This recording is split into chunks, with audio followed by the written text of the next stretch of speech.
So my name is Bianca, and I have a rental house here in California.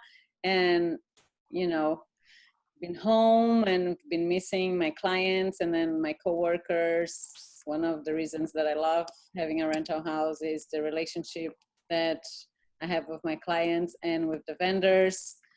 And Eric from Cooke is here today, along with Marianne, which is one of our great cinematographer clients. So let's start introducing Eric from Cooke. Hi, Eric. How are you doing today? Hey, Bianca. Thank you again for hosting this great event. And Marianne, thank you again for being here.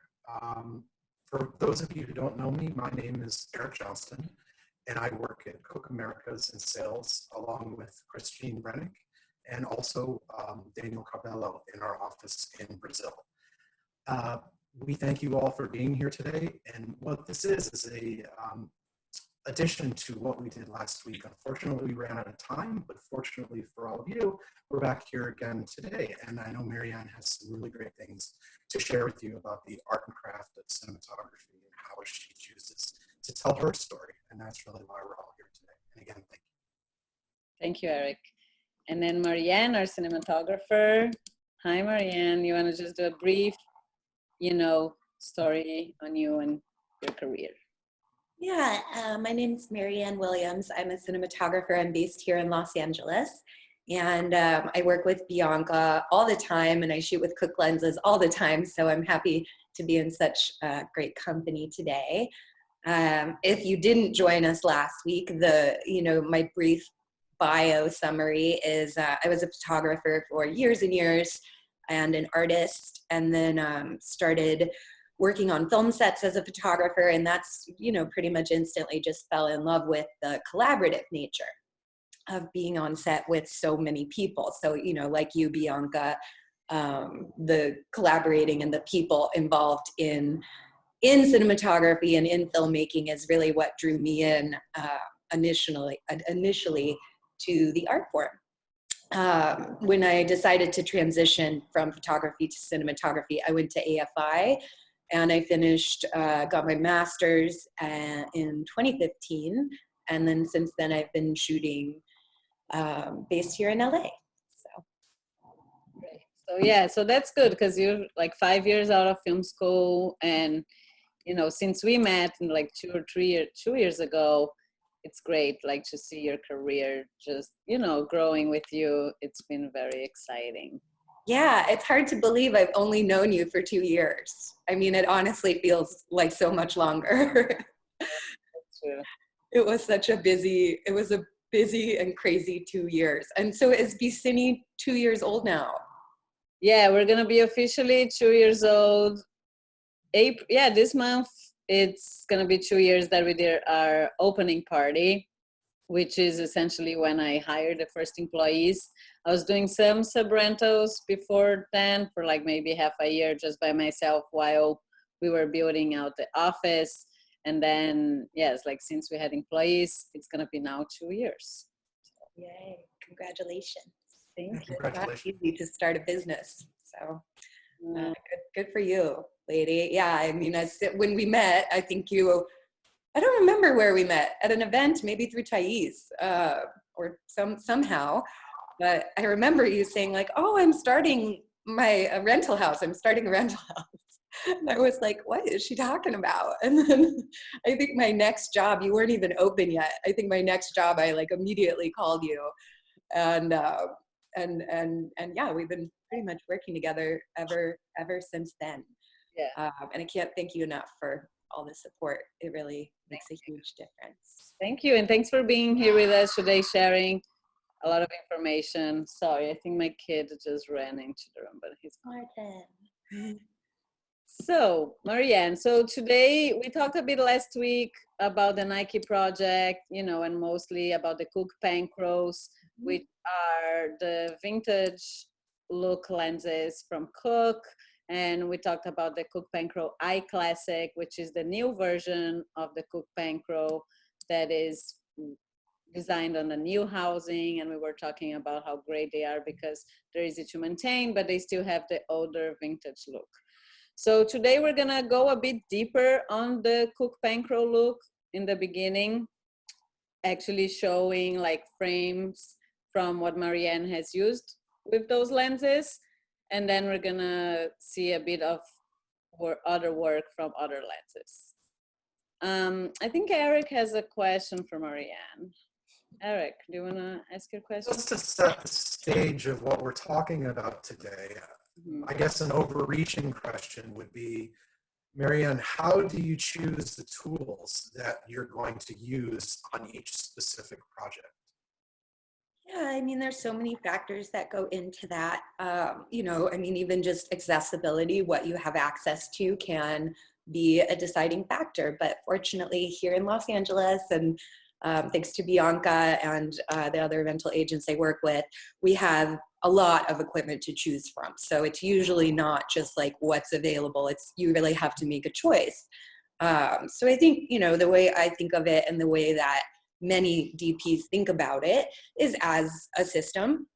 I mean, there's definitely all of the visual references and the project ideas and the storyboards, whatever you get as far as the project goes. So you have to know what the look is, what you want to achieve, and then you know, you think of it as a whole system. So it's a combination of the pieces of a system is what's going to give you a certain look. So you have, you know, the camera itself, what kind of camera body and image processor it has, and its internal processing, how it does that. And then you have the lens that you put on it, and then you have the filters that you put in front of it, and then you have the whole post workflow behind it. What happens to the actual data, and obviously I'm talking about digital, but we could be talking about film and scans as well. So yeah, the post workflow, it turns out, is almost just as important as the rest, you know, the actual hardware, because things can just be completely destroyed in post. But of course, we're talking about the hardware pieces today. So the camera, the lens, and the filters, those are the main ingredients that I think about when I'm choosing the system. So it's not just the lens and how beautiful the lens is, but it's you know, the camera, how it's going to interact with the lens, how it's going to interact with the filters that you put in front, and then alchemizing that, combining them to make the look. Yeah, you use a lot of filters, which I find it great because, you know, it's not everyone that uses different filters like you do.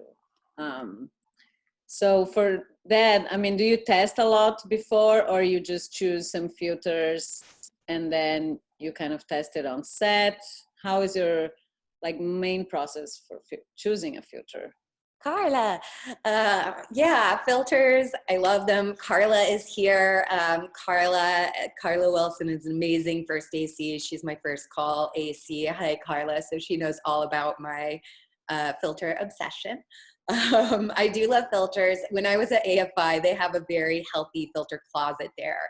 And we did a group exercise with all the fellows in my class where we split into groups and cumulatively, I think, tested all or most of the filters that they had, and we made a little database. So during film school, I dug very deeply into the AFI reserves, and they have actually, AFI has quite an amazing library of filters. I think the fellows there don't even always know how many wonderful filters are there.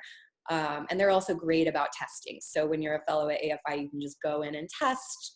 Kind of, you know, you have to schedule it, but yeah, that's where it started for me. As a photographer, I would use screw-ons, I would use polarizers, NDs, very, very basic filters. But once I realized there were so many options out there, I just got really excited about combining them and trying different looks and customizing looks. And then, you know, something that I've learned over time is like how much like the lens and the camera combo, you can't just take a filter stack or even a single filter that works with one system and put it on another, because it doesn't work the same. The whole thing changes, whether it's the color processing or the sharpness or whatever it is. It's just, you know, you really do have to test it out. So I've definitely shot myself in the foot a few times, not testing my filter stacks when I was using different systems. You know, when I'm not using an Alexa Mini and the Cooke Panchros or the Cooke S4 or whatever I'm used to, you know. So yeah, testing. Got to do it whenever you have the chance. But yeah, I kind of have my go-tos now, I guess. What are your favorite ones? Well, and this is where maybe my visual references Yeah, we can. come in. So we'll see some images in still form. Yeah, sorry, I should have had this up. Yes, I have images and stills because the videos, everyone watching the videos were not playing back so well. So I'm just put some images quickly into a Keynote, and I tried my best. Are you guys looking at my screen right now? Yes. Okay. I tried my best just to make some little notes. All of the notes on these slides are definitely from memory. Another thing they teach us at AFI is the importance of keeping camera logs and you know, logging your lighting setups, logging your settings, how you shoot things as you go, and keeping a really tight camera log. I need to work on that. So all this information is from memory and speculation, just looking at the image. So these stills are from the Nike My Reason to Run project that we talked about last week. That's a Panchro Mini combination. We were using the glimmer glass. I love graduated ND filters. When you see the initials SE, that means soft edge. It's just like a soft gradation. There's hard edge and there's attenuators as well. It's just different ways that the ND graduates across the filter. And I have a quick question about that, because yeah, the attenuator, do we know like what's the main difference?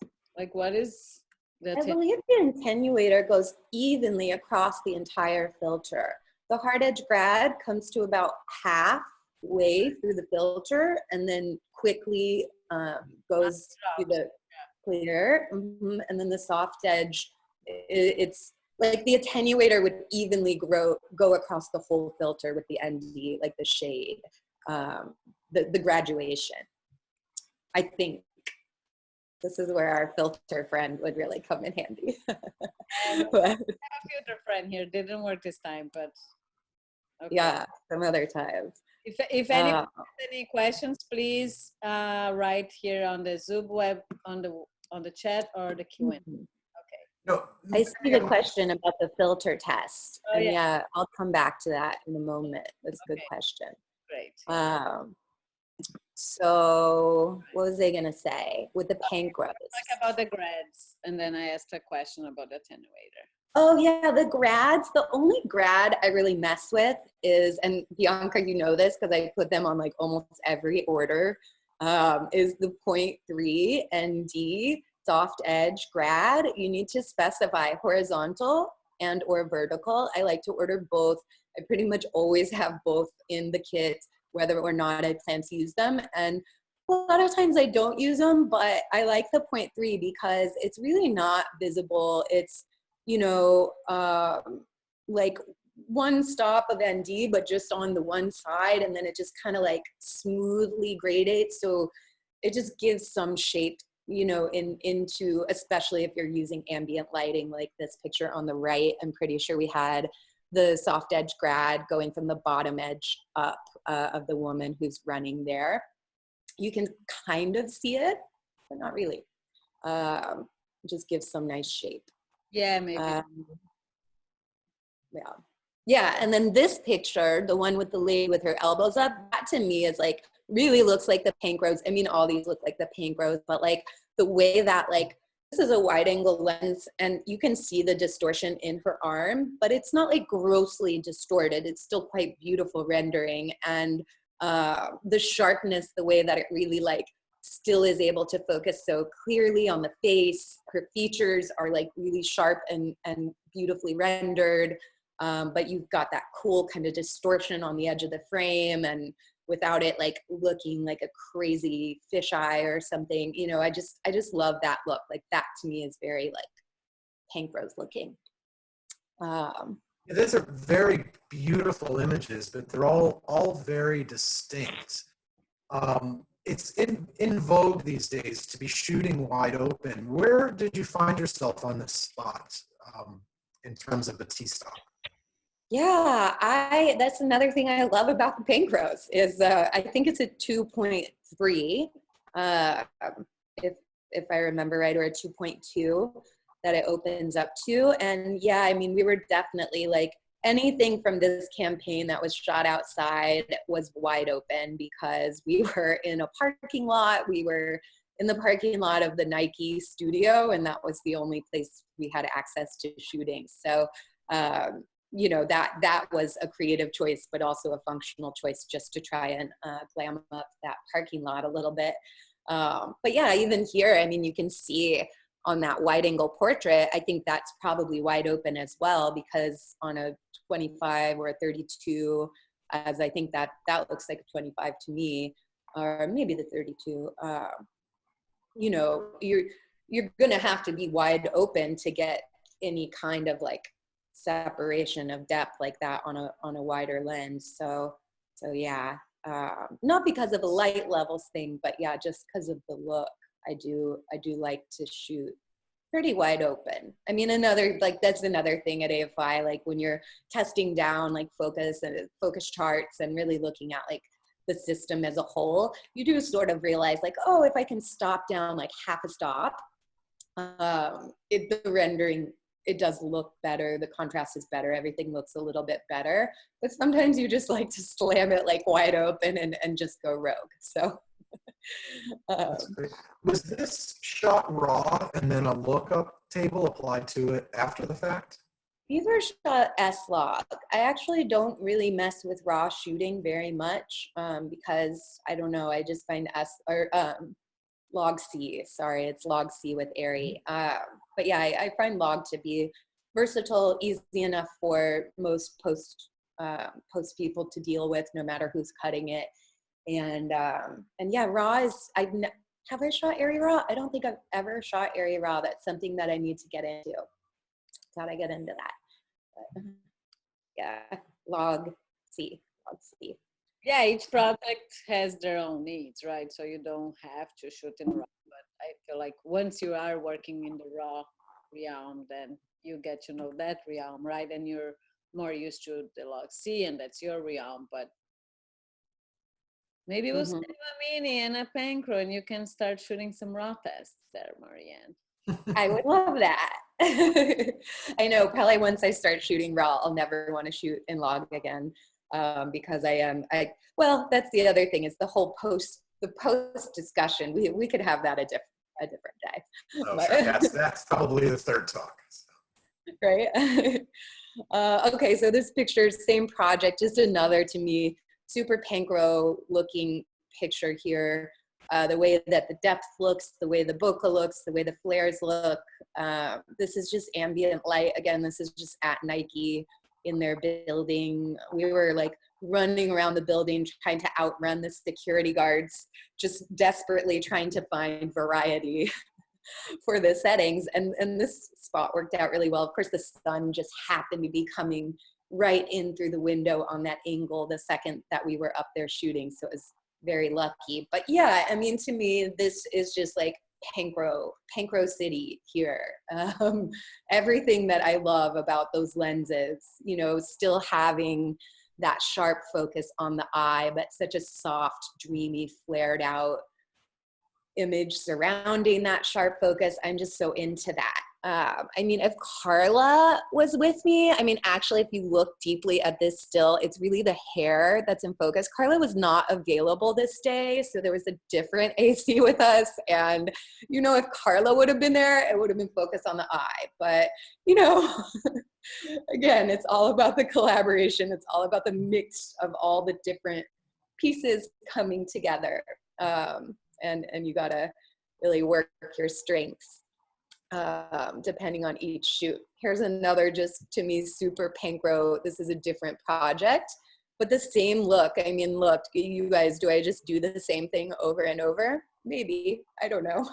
It's like almost the same frame and really a lot the same look.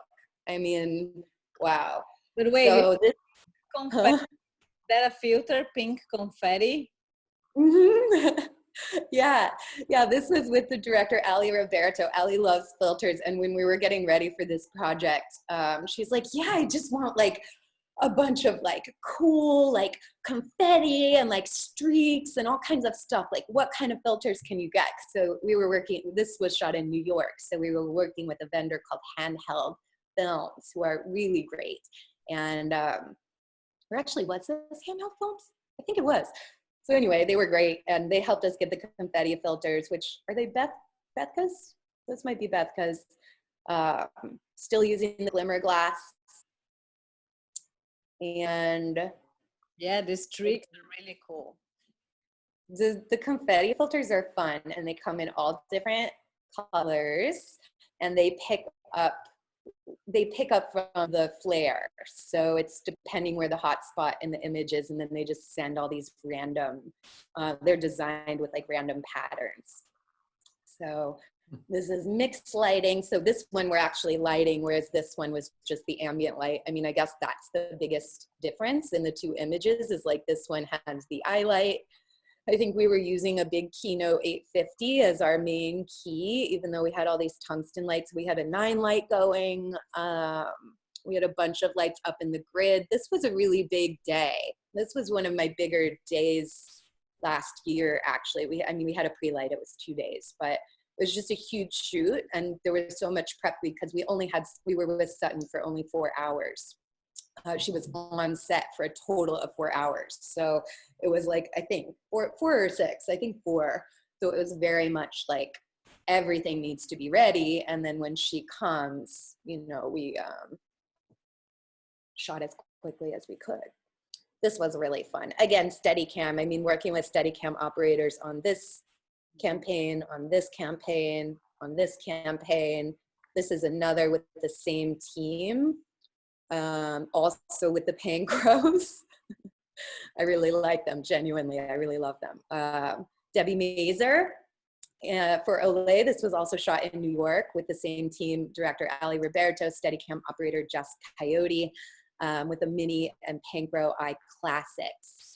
This is, again, just ambient light. Well, I think you can see we had like a little bit of a bounce board just pushing a tiny bit of return on her. So it's not just ambient, but, you know, just a tiny bounce that you can tell just a little bit on her. And then, yeah, I noticed on this one you used 81 EF, which, I mean, it reminds me of the film days. That was more like a filter used back on the film days. Can you talk a bit about, you know, I love that, you know, bringing back film filters to the digital world. Like why did you choose that? Like, yeah, that was another thing that just came from testing at AFI, the 81 EF and also the Nude Effects filters are filters I use all the time. And many of these images have the Nude Effects filter on them. In fact, maybe all of them, because I just use Nude Effects all the time for everything.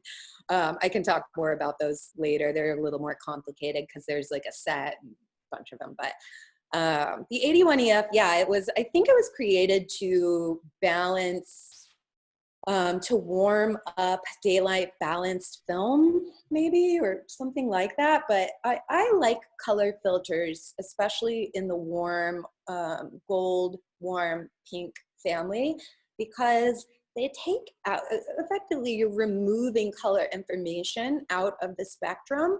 And to my eye, it just makes a little bit of like a fatter looking image, or like a more coherent, a more homogeneous image in terms of the color reproduction. There's good and bad parts of doing that, you know. I mean, say putting an 81 EF, you can see the green colors are all very yellow, very gold. They're not going to be as punchy green blue. I mean, you're cutting a lot of the blue out when you put that filter in front of the lens. So it's not working for everything, you know, but if you're looking for a very golden look without going to sepia, I love the 81EF. It's very pretty, and I like you know, you still have colors. It's just like red becomes more orange instead of more purple, you know? Yeah, very unique look. I like it. The part of the Cooke look is having a warmer color temperature anyway. And to me, this is almost reminiscent of a Kodachrome image. Very pleasing. I love that. Yeah, I mean, Cooke lenses are already like warm and beautiful. But of course, we're always pushing our color saturation, pushing our color looks as far as we can, or at least I am. How are you getting all these filters on the lens? We just usually I just use a clip-on matte box. Actually, this day was so sad because, like I said, Carla was not there. I'm not mad, Carla. I'm just saying that you weren't. And we were working with this other AC, and I had my personal nude effects filter and this stack of filters in the box. And it's, you know, with a clip-on matte box, you just twist it, you fit it, you make sure the part is compatible, it's the right size, it goes on the lens, and then you twist it onto the lens to lock it. I've never had one fly off before. And the AC put the matte box back on, and it was, you know, it's Nike, so it was a shot of shoes, like very, you know, tilted down while she was running. And the matte box just flies off the lens, and my filter breaks all over the ground. It was a terrible day. So that's like the example of what not to do. But, you know, usually you just have a clip-on matte box, or you have a studio matte box that you can put actually onto the rods.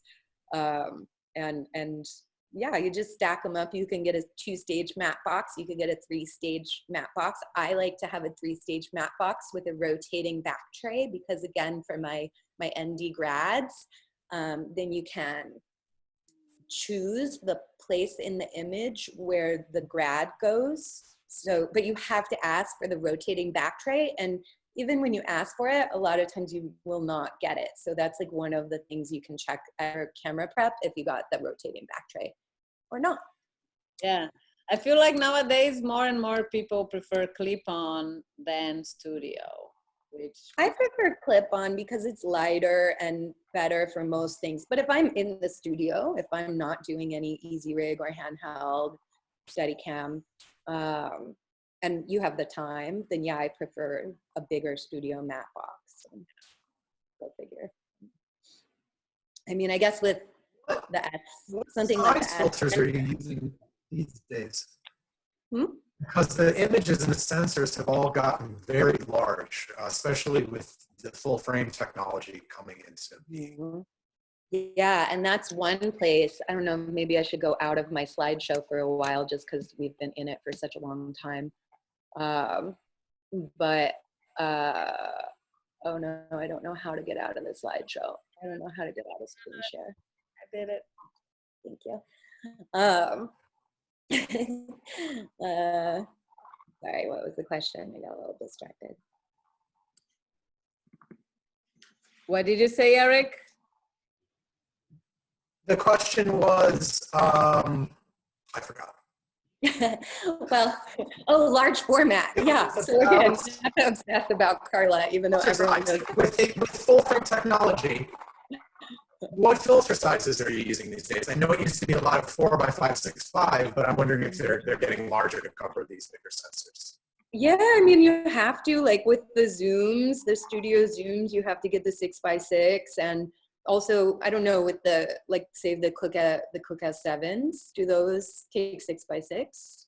Are they a larger size lens? I haven't gotten to use the S7s yet. I use the S4s, but Bianca, do you need? It depends on the focal length. It fits though. They all fit 4x5. Are they all? I forgot now. 110? No, they're not 110. The outer diameter is 110 for most of the lenses. Who knows by heart? There, Les, Michael, Chris. Yes, 110. Go, Robert. Ego. They're all 110, which is great. Man who knows his back boxes. Yes.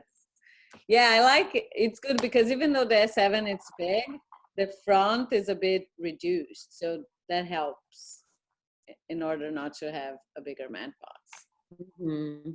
Yeah, Carla has a large format mini, and that was like, you know, one thing where like, I was like, oh yeah, I'll just get my normal, we used it for a mascara commercial in February, which hasn't come out yet, but it's coming out, and apparently it came out really, really great. And yeah, I was like totally taken off guard because, you know, my normal half glimmer glass, you know, whatever my normal stack is, it was just like not doing the work that I was expecting it to do because the large format sensor and the lens we were using was super sharp. And I was just like, I was taken aback. I was like, oh, this mini, this large format mini. So, you know, again, testing, it becomes really important to do your testing every time you have a new system that you're not familiar with. And I didn't do my diligence on that project, but next time we shoot with a large format mini, I will. At least, you know, someone had a question about testing, so I'll just address it really quickly. Even if you're just doing some very informal testing at your camera prep, I find it helpful and better to do a little bit rather than none. So like testing could just be putting some different filters in front of the lens and recording some movies and then looking at them on your computer. Of course, a really important part of any kind of camera testing is your notes. I like to just keep a slate in the frame because then you don't have to keep notes separate and you don't have to be like, oh, these notes, does it go with this file or this file? It's like it's in the frame. So I like to write all the information onto the slate and then have the slate in the frame of the test. So what kind of filter it is, what the exposure is, what your camera settings are, any other relevant information, your focal length, your t-stop, all those things are information that is influencing the look. So when you're testing, you need to have a record of that. So if you find something you really like, you'll be able to emulate it when you're on set. That's the whole point of testing, I guess. So yeah, you know, there's lots of tests online. If anybody, you can look up examples of how other people do them. There's like a standardized way, or check your ASC manual if you have that, because there's, I think, a whole chapter on it in that. And the attendee, yeah, he was asking, or she, I don't know, it says anonymous. Like, what do you look for in a filter test? So a lot of it, I mean, depend on what type of filter, right? If it's a diffusion, you're testing how heavy this diffusion is on the face, on the highlights, especially, it's gonna take a different take. Yeah. Well, yeah, and with the lens, like with the lens, because each lens, a kind of lens, yes, already has its own softness and its own characteristics. So, you know, it's again all about the system. So you're really testing the whole system along with the filter that you've chosen to test, or the stack of filters that you've chosen to test. Yeah, there's lots of things. Everything changes when you put a filter. Exposure loss. I mean, there's just so many things to test. Yeah. But it's a simple test and they're fun to do. I mean, I think a popular one, and one that takes a little bit of lining up, is like to bring your actual actress or somebody with a very similar skin tone, because, you know, the skin tone, and especially if you're using color filters, how that's all going to combine is a big part of it. So that one's like a fun one that you can do with the director. You could bring your director, you could bring your talent or someone who looks like the talent, and kind of make a day of it where you test a bunch of different like lighting looks and filter looks and focal lengths. I mean, especially if you can get the actual talent and really start to dig into how their face renders at different angles, different, you know, focal lengths and distances. And that is just so beneficial. And it gives you a time to build a little rapport, the director, the DP, and the talent, before you get to set. I mean, obviously I'm talking about a narrative project right now. I don't think we'd ever do that for an ad. I mean, I've never heard of that, but for a scripted project, that's a good one. Someone is asking how the filter choice impacts on color grading. Is that something to have in mind before? Yes. Yeah. Right? Yeah, sometimes, I mean, I think that's why I like filters, because it's like my gentle way of being the control freak that I am, is to put as much of the look into the image that's being recorded as possible. Marianne, that's So, not being a control freak. That's just your creative vision. So don't feel, especially, you know, when it's not all the time that the post production includes the DP anymore. So you're absolutely right. Keep doing what you're doing. Yeah, thank you, Bianca. I mean, it's, and you're guaranteeing that the look you're hoping for it's gonna make it to the end, right? Because not all the time you're involved in the post production anymore, unfortunately. So you're yeah. being smart. I have another example of like when this sort of went wrong. So I'm just gonna go to okay, so this picture is, not that it was horribly wrong. I actually love how this project came out. This was a music video. It was like a $500 budget or something. We just had absolutely no money.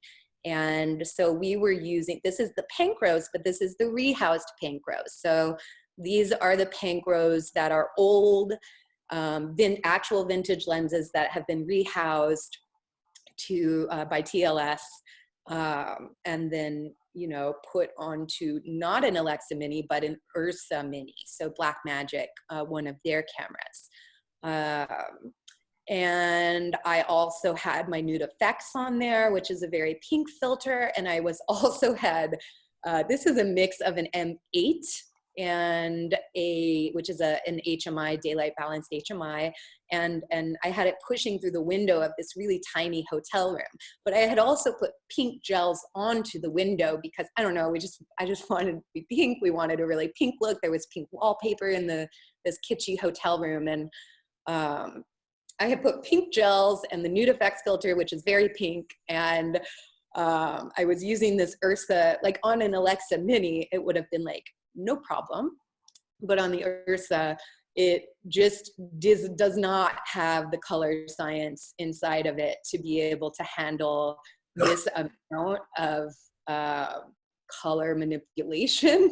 And it was really, really hard for them to color correct. It was also not done by a professional post house. I mean, like I said, there was just no budget. So the director's partner was doing the color correction. He also helped us produce it and helped us shoot it. He's a filmmaker too, and he did an amazing job, but I definitely could have made it much easier on him by chilling out my filtration a little bit. I mean, again, I don't usually shoot with the Ursa Mini.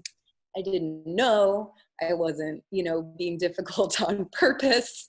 But I think now if I would have like rationally thought about it a little bit, I know the Ursa Mini doesn't have the same kind of capabilities that the Alexa Mini does. So, you know, it's you know, it's just these kind of decisions all the time. Like as a DP, I think we always want to think like it's just being creative and, you know, thinking of ideas and framing up shots. And it's like, oh my God, I wish that's what being a DP was. I wish that's what all DPing was, but there's just so much more to it, and everybody who works on the project needs to be considered. So the post and the budget, and you know, all the things. Marianne, can we take a look a little bit at that work you did with the Cooke anamorphics? Because we've seen, I think that we were able to take a good look on like different jobs that you shot with the pink rose. And I think people are curious to see what you've done with the Cooke anamorphic lenses. Oh, dear Shy Bell. Yes, feeling the pain of other people's Marianne, choices. can you explain perhaps to the audience the difference between spherical and anamorphic? I'm sure there might be some questions on that.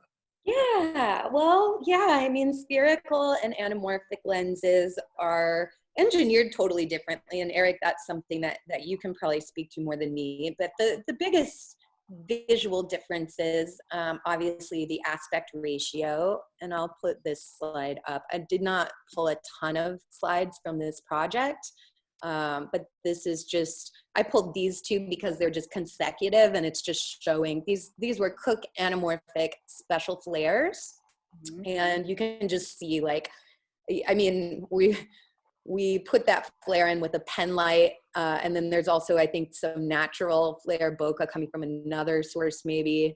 But yeah, you can just kind of see the flare in action there. But yeah, the aspect ratio being so wide, and then the bokeh. We're actually not seeing anything.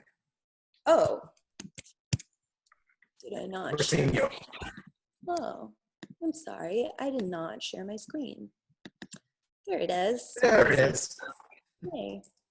So yeah, the Excellent. wide aspect ratio, the, you know, that cinematic, like how we're used to seeing movies, definitely. I think of anamorphic as a cinematic visual language.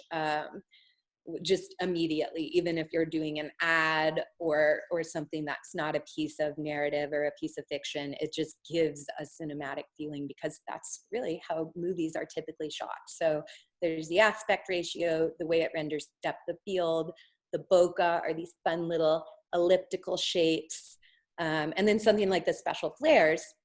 I don't know exactly how you do the magic, but Cooke has, you know, made these lenses that really have these flares that just can like blow up an entire image and are really sort of magical and cool. What are the difference, Eric? What are the difference between, say, an anamorphic regular and an anamorphic special flare? They're mechanically exactly the same build. So when Cooke goes to build the lens, it can be built either way, but it can't be changed. That's one of the biggest misconceptions about going from regular to special flare. People think of it like a regular spherical lens, where it's possible to put an uncoated element, we'll say a front element in. You can swap those back and forth. Because of the design of an anamorphic lens, there's actually a cylinder in there. It's more than just an element or an element group. There's a whole cylinder. And one of the hardest parts about building the anamorphic lens is getting the anamorphic cylinders aligned correctly. There's almost a black magic to it, if you will. So the lenses are identical in and of the fact that they just have some different coatings on the front element group. And it's not that they're uncoated, it's just that these coatings allow for the flares to really be more pronounced. And one of the things that we've started paying attention to is also the flare consistency. So we're keeping an eye towards making these flares all consistent within the range of lenses in the set. Do the special flares, is that something just with the anamorphic lenses, or is that a thing you do to any other Cooke lenses? Because they're coated on the vertical and horizontal planes, right now it's just a thing that we do with anamorphic lenses. I guess it would be possible to do it with a spherical lens. I'm not quite sure how that would translate optically into an image, but you know, Cooke has made some very interesting lenses before. It wouldn't surprise me if there was one banging around somewhere, but we haven't seen it yet. We're pretty much concentrating on anamorphic, and the newest trick is full frame anamorphic lenses. So these are anamorphic lenses that have a little bit different squeeze ratio. Instead of our traditional 2x squeeze ratio, it's a 1.8, and just like the other anamorphics, they're available in the regular or the special flare. So in full frame, the bokeh would be less stretchy in a way, less tall, right? Yes. 2x, you're basically folding an image in half and then de-squeezing it. The reason these ended up at 1.8, 2x in that larger format would have been a bit extreme, would have been an overtly anamorphic image. And then if you went the other direction to 1.6, it would have been more of a spherical looking image. So a nice happy medium between those two ratios was the 1.8. And it's also a destructive process when you de-squeeze, so you're losing some resolution. And a lot of these streaming companies are very particular about their resolutions these days. So it was an advantage to have less of a pixel loss during the de-squeeze. And honestly, every one of the DPs that we've shown the lenses to, they look at the 1.8 and they go, that's the one right there. It looks cinematic right out of the box. Yeah, I And love it. do you want to tell us about the new large format anamorphic zoom that you're working on that's not out yet? Oh, that's not a large format zoom. That's part of the 2x, the anamorphic family. We have the 35 to 140, and then we have the companion zoom, the 45 to 450. And it's hard enough to make prime lenses. It's almost impossible to make a 10x anamorphic zoom lens, but it's really an amazing piece of glass, and we hope to show it all to you very soon. I can't wait to see it. Another thing that Bianca and Carla and everybody knows about me is I love huge studio zooms. I love them. And whenever I get the chance. We have a huge studio zoom for you. And it's anamorphic, and that focal range is amazing. So, I'll be just as long as you don't have to carry it. Mm-hmm. Yeah, 45 to 450. 450, yeah, it's a true 10x anamorphic zoom. And the reason for that is, Cooke is known these days more of a prime lens company, but it was our desire to have a true anamorphic system. That's why 2 companion anamorphic zoom lenses were added to the system. Marianne, do you want to tell people, just because the pentatonics, we didn't want to show you guys here because of the connection, it's really not great for watching a video, but do you want to tell people at home what's the name of the video so they can see this video shot of the Cooke? Want to watch it? It's a Pentatonics music video from last year. It's a cover of the Beach Boys song "God Only Knows." It's on YouTube. It got a lot of views. They have a huge fan base. So yeah, it's pretty easy to find. You could just YouTube that, Pentatonics. They're an a cappella singing group that just has like an insanely devoted following. They were really, really sweet to work with. We got to shoot that at the abandoned airport in, I think it's San Bernardino. It's somewhere out east. And I mean, it's not abandoned, it's just an unused part of the airport. There's an unused terminal that you can do shooting and filming in. So we got to shoot that there. It was crazy. It was crazy. That was a crazy day. But yeah, I mean, again, like how the equipment and also like my relationship with Bianca and, just how many things come into any shoot, like getting to shoot anamorphic for that, like the director, Emma Menzies, who does a lot of really cool music videos. Emma was just like, I want anamorphic for this. Anamorphic is what we're doing. So I was like, okay. And she actually helped, and Bianca helped, Kessler helped. So, it's like a group effort of getting those lenses for that. Everybody wants to shoot anamorphic. I feel most DPs are hungry to shoot anamorphic, and I like it too. Like, I definitely think it's great for narrative. It's just, it is a different beast than spherical. And you get into your comfort zone. I mean, if there's other DPs listening, like I think we all, hopefully everybody does this. I certainly do it. You get into your comfort zone and you never want to leave. And spherical is definitely my comfort zone. So, composing and framing up a shot with anamorphic is just, it's like on top of everything being so insane on set all the time, then also not having that built-in mental catalog of like, oh, a 32, oh, a 45, oh, like the focal lengths and how they compute. It's just like, so again, testing, something I need to be more diligent about when I have a new system in front of me, because it really, really helps. Marianne, there are DPs that have been working for 40 years and all they use is the one set of lenses they know, because they don't, that's what they like and they just want to focus on other things. So it's normal. You have people that want to try different things every day and people that just want to stick with it. So there's no right and no wrong, but there's so many different lenses these days to play with. It's incredible.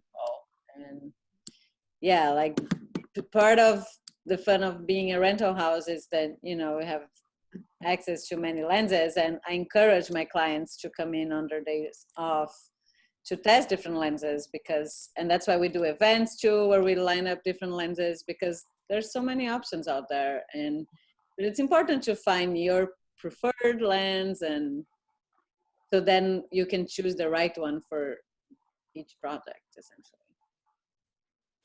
Yeah, definitely. Eric, do you think there's like one Cooke lens type that's like, I mean, I came into Cooke's using the S4. Do you think there's like one kind of lens from Cooke that's like the most popular, or like the most in demand, or like the one that everybody always uses? I mean, they're all wonderful. It is the S4, like you said, but that is a function of the S4s were introduced in around 1998. So there are just hundreds and hundreds of sets. I mean, you can't go to a rental house anywhere in the world that doesn't have a set of S4s. That being said, it's a very different world than it was in 1998. And one of the things that is dominating the conversation now is large format. And many years ago, we used to talk about, oh, I have these 35 millimeter lenses and I want to shoot my 16 millimeter film with them. Can I do that? And the answer was always yes, but. And we're having that same conversation today.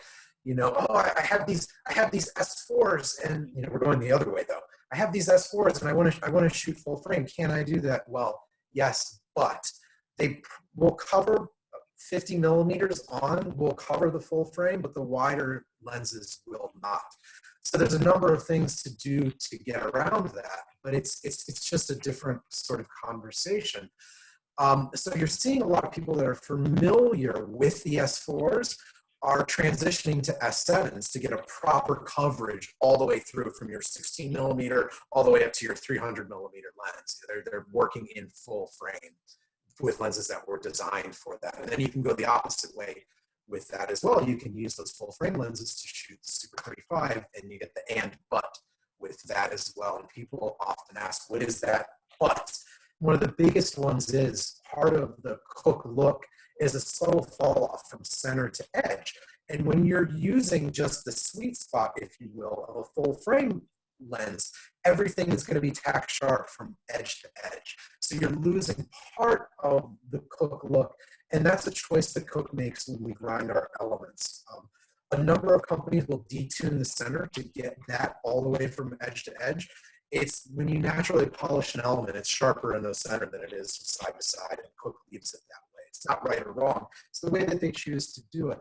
And that's part of the effect that causes that subtle fall off from the center. Bit of a long-winded explanation, but. No, I love that. I mean, this is the core, the most fascinating part of this chat, I think, is how the lenses actually, because it's like, okay, I can see it and I can do my best to describe it, and I exploit these effects in my work all the time because I love it. But what is actually making the effect is, carefully designed and developed engineering choices, which is so cool.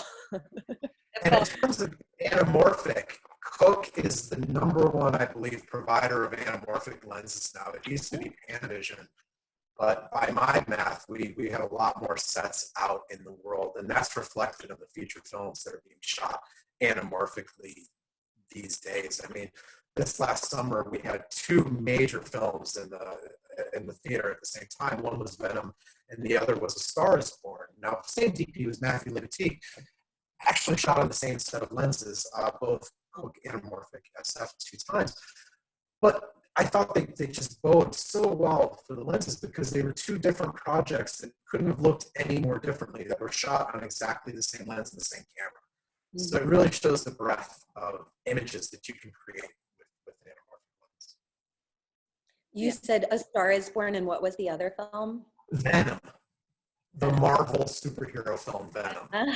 Oh, fun! I'm gonna watch those. I haven't seen either of them. Yeah, I mean, again, DP, but it couldn't have been. I mean, the look of those 2 films couldn't have been more different, and they both look beautiful. Yeah, I have a real fondness for Cooke lenses and what you guys do, and I think part of that is the versatility even within a set. But then, you know, throughout the line, having the choice. I mean, I still love the S4s. Like, I love to shoot with S4s for beauty work. I love to shoot S4s for all kinds of stuff. So they're one. Oh, I have one more slide, actually. Maybe I'll just quickly show you, because it's kind of funny looking back. Like, this was, oh, wait, I got to share my screen. Sorry.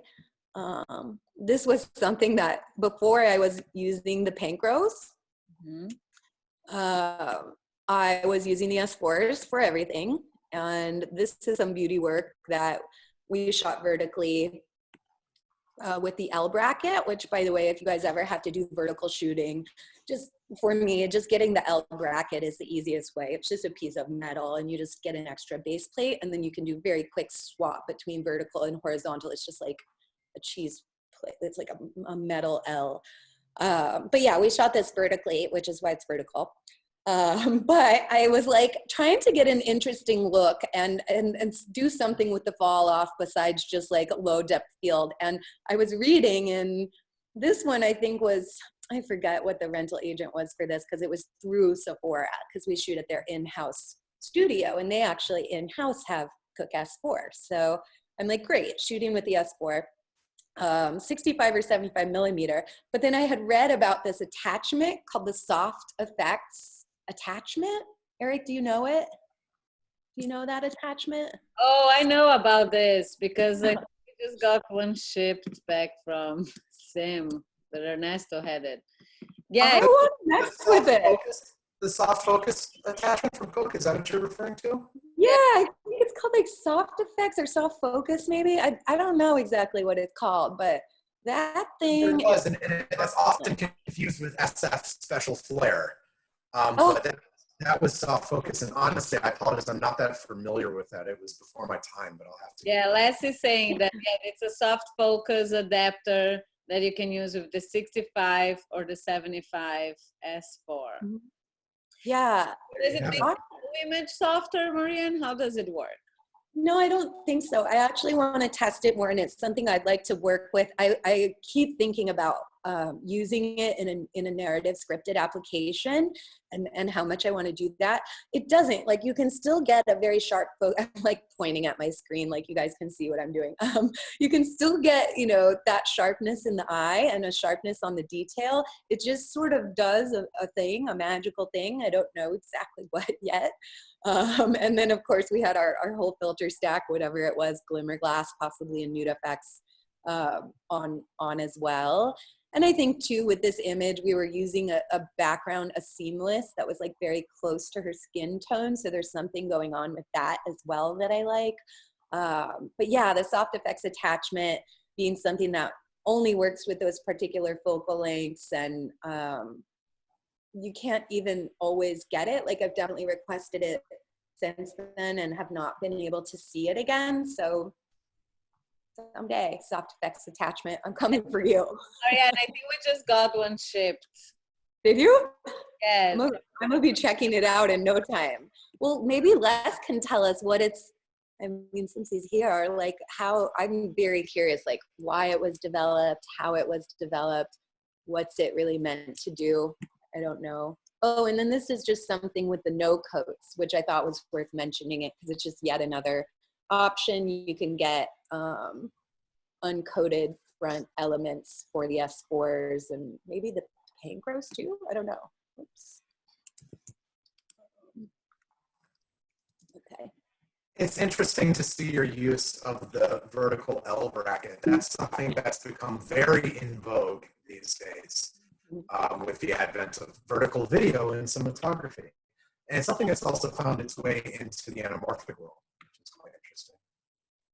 Hold on, I'm gonna let Les, who's the chairman of Cooke, he's here with us. I'm gonna try and make him speak here so he can explain a bit more of the soft focus. Let's see, how can I do this here? This is some advanced Zoom trickery now. Hi, Les. Hey, there he is. Hi, Bianca, how are you? Good. I don't think we can see you, but we can hear That's you. like you don't want to see me, trust me. I just wanted to, we were, we had quite a few requests in the early days of the S4s to get a vintage, softer, if you would, like looking at an 1880 photograph, where it would just nicely, where the focus would nicely just fall away and it would have that really soft texture to it. And we came up with the soft focus adapter. The same adapter fits the 65 and the 75. You can control the amount of sharpness and fall off by adjusting the stop. I'm guessing, I don't remember exactly, but I'm guessing if you stop down to 5, 6, or 8, it will virtually, be a S4 again. But between T2 and probably about 5, 6, or 8, it will give you that some degree of that softness. To a degree, it was sort of making a Pancro classic without making the Pancro classics. That's what I thought too, Les. Looking back on that, I was like, oh, I could have just used the Pancros. Pretty much. The answer is probably so, but back in the early days, the conversions on those Pancros were, until TLS actually started doing a really decent conversion on the Pancros. The ones that had come before were really pretty awful. So TLS did a great job. Basically, yes, it is much more Pancro-like. We took the different, we moved we moved an S4 maybe over to a Pancro and maybe even a little beyond the Pancro with those adapters. Great. Maybe one day we can shoot a test, and 65 S4 with the soft focus versus the Pancro 65 and see what we get just for fun. I would love to do that. Whenever we're back allowed together, Marianne. Miss you. Thank you, Les. Thank you so much. I'm in LA, we're doing it. Eric, what was that? I said next time I'm in LA, we're shooting it. Sounds good. Okay. Thanks for letting me cut in. Have a good day. Thanks. You too. Stay safe. Exciting. Then let's see if we have any last questions. I love the test. Yes, Dana, we're gonna do it. Marianne, now we're committed. We're doing the test. So guys, wow, it's been more than an hour now. So anyone have any last questions? And please message us on Instagram. We love follow up. If we did good, if you wanted to know something else. And yeah, thanks everyone for joining. Yeah, thank you for having me. Thank you too. Bianca, Marianne, it was such a pleasure being here again with you guys today.